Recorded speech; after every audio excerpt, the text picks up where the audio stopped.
নজরে রয়েছে এবার পাহাড়ের ভোট, আর সেই নিয়ে পাহাড়ের আঞ্চলিক দলগুলি কিন্তু রীতিমতো তারা তাদের সক্রিয়তা দেখাতে শুরু করেছে। তাদের সংগঠনগুলি রীতিমতো এবার তাদের শক্তি বৃদ্ধির প্রয়াস কিন্তু জারি রেখেছে। যদিও বিগত কয়েকদিন ধরে পাহাড়ের রাজনৈতিক উত্তাপ কিন্তু রীতিমতো চরমে রয়েছে। তারই মধ্যে আজ আইপিএফটির সাংবাদিক সম্মেলন। অবশ্যই এই বিষয় নিয়ে যে কথা জানা গেছে তাতে করে আগামী 23 অগস্ট স্বামী বিবেকানন্দ ময়দানে তিপ্রাল্যান্ডের দাবি দিবসকে সামনে রেখে শক্তি প্রদর্শন করতে চলেছে আইপিএফটি।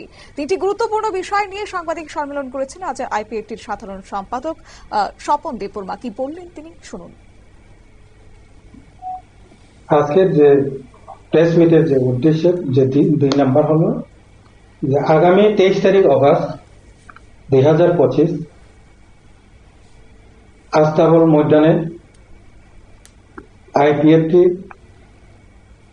যে আপনারা সবাই জানেন যে প্রত্যেক 23 তারিখ অগস্ট, যেটা আমরা শীত শিথিল দে ষষ্ঠ তপশিল দিবস হিসাবে সারা ত্রিপুরা রাজ্যে পালিত হয়ে থাকে।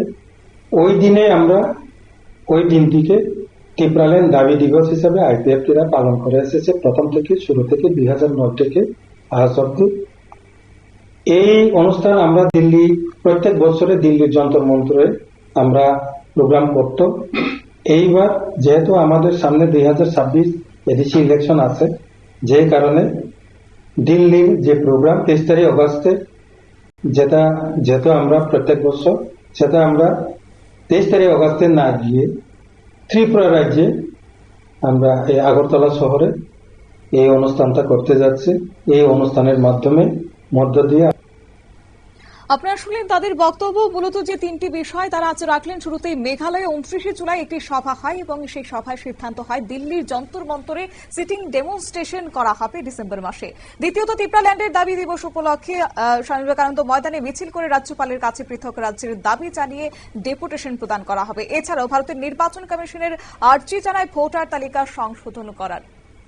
নিয়ে দিচ্ছে ছোট্ট একটি বিজ্ঞাপন বিরতি, সঙ্গে থাকুন।